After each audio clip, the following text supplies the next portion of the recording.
Hi friends, welcome to Simis Nadan Kitchen and you're watching Simis Nadan Kitchen with Simi.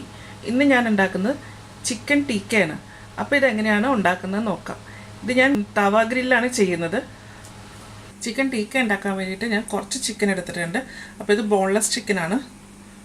ഇതുപോലെ ചെറിയ pieces ആയിട്ട് നൈസായിട്ട് മുറിച്ചെടുത്തേക്കണേണ്. പിന്നെ എടുത്തേക്കുന്നത് ക്യാപ്സിക്കം, പിന്നെ സവാള.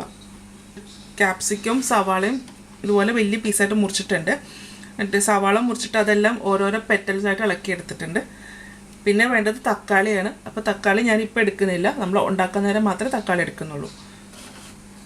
ആദ്യമേ ചിക്കൻ ഒന്ന് മാരിനേറ്റ് ചെയ്യണം. മാരിനേറ്റ് ചെയ്യാൻ വേണ്ടിയിട്ട് ഒരു പാത്രം എടുത്ത് വെച്ചിട്ടുണ്ട്. 1 ടേബിൾ സ്പൂൺ തൈര്, 1/2 teaspoon ginger garlic paste, 1/4 teaspoon മഞ്ഞൾപ്പൊടി, 1 table spoon Kashmiri chilli, 1/4 teaspoon കുരുമുളക് പൊടി, 1/4 ടീസ്പൂൺ ജീരകത്തിൻ്റെ പൊടി.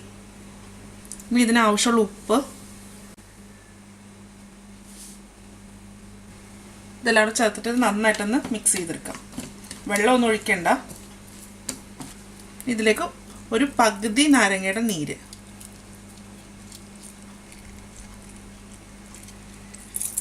ഇതും കൂടെ ചേർത്തിട്ട് നന്നായിട്ടൊന്ന് ഇളക്കി കൊടുക്കുക.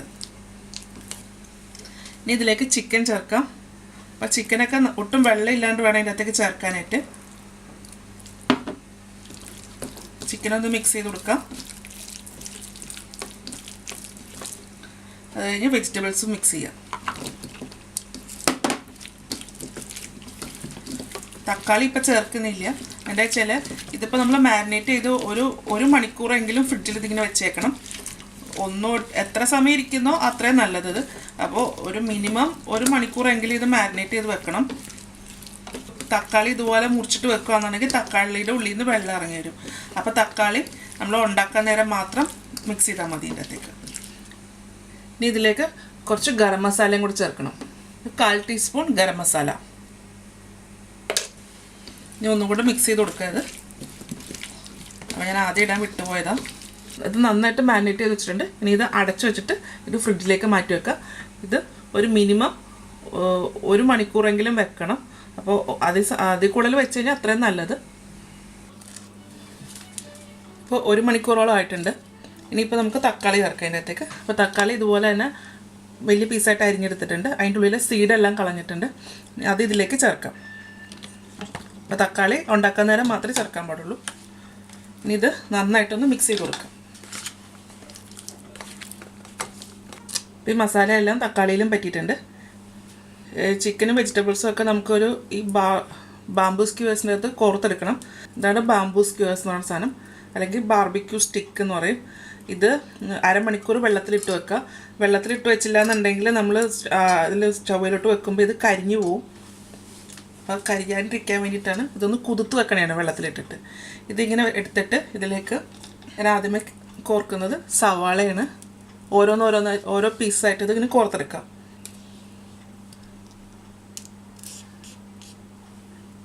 ഒരുപാട് മുട്ടിക്കാൻ പാടില്ല, കുറച്ച് ഗ്യാപ്പ് വേണം. മുട്ടിപ്പോയി കഴിഞ്ഞാൽ വേഗം പാടാണ്. തക്കാളി, ക്യാപ്സിക്കം,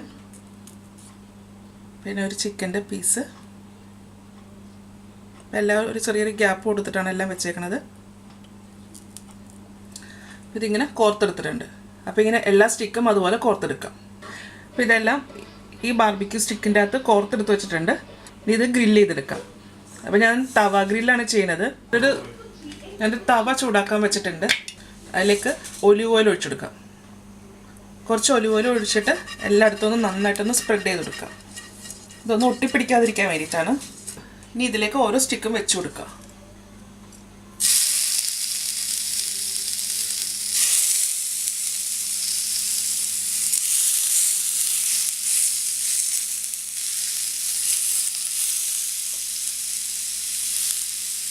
ഒരു സൈഡ് മൂത്ത് കഴിയുമ്പോൾ മറിച്ചിട്ട് കൊടുക്കുക. അത് സ്റ്റിക്കെ പിടിച്ചിട്ടുണ്ടെങ്കിൽ തിരിച്ചിട്ട് കൊടുത്താൽ മതി.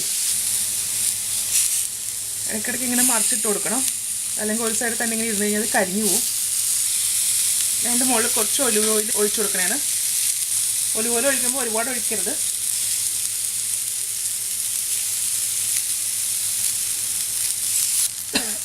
ഇതിപ്പോൾ നന്നായിട്ട് മൂത്തിട്ടുണ്ട്. ഒരു കരിഞ്ഞ പോലെയൊക്കെ ആയിട്ടുണ്ട്. ഇതിൻ്റെ ടെക്സ്ചർ എന്ന് പറഞ്ഞാൽ ഇങ്ങനെയാണ്, കരിഞ്ഞ പോലെ വരണം. അപ്പം ഇത് എടുക്കുക ഇതിൻ്റെ അകത്തുനിന്ന്. ഇതിപ്പോൾ കഴിക്കുമ്പോൾ നമുക്കൊരു ചിക്കൻ ടിക്കയുടെ ഒരു ഫ്ലേവർ ഉണ്ടാവത്തില്ല. എന്ന് വെച്ചാൽ അതൊരു ചിക്കൻ ടിക്ക എന്ന് വെച്ച് കഴിഞ്ഞാൽ ഒരു കരിഞ്ഞ ഒരു പുകയുടെ ചുവ വരും ഇതിൻ്റെ അകത്ത്. അപ്പോൾ നമുക്കതൊന്ന് ചെയ്യാം. അപ്പം ഇങ്ങനെ വറുത്ത് കഴിഞ്ഞാൽ ആ ഒരു കരിഞ്ഞ പുകയുടെ ഒരു ടേസ്റ്റ് വരത്തില്ല.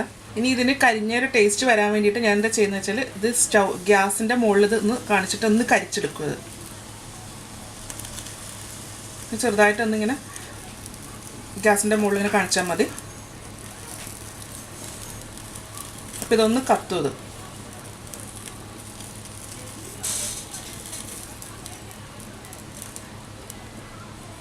അങ്ങനെ ആക്കുമ്പോഴാണ് അതിന് ആ ഒരു ഗ്രില്ല് ചെയ്തതിൻ്റെ ഒരു ഫ്ലേവർ വരുന്നത്.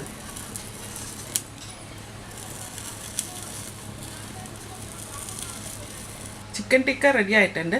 അപ്പോൾ ഇതെല്ലാവരും ട്രൈ ചെയ്ത് നോക്കും.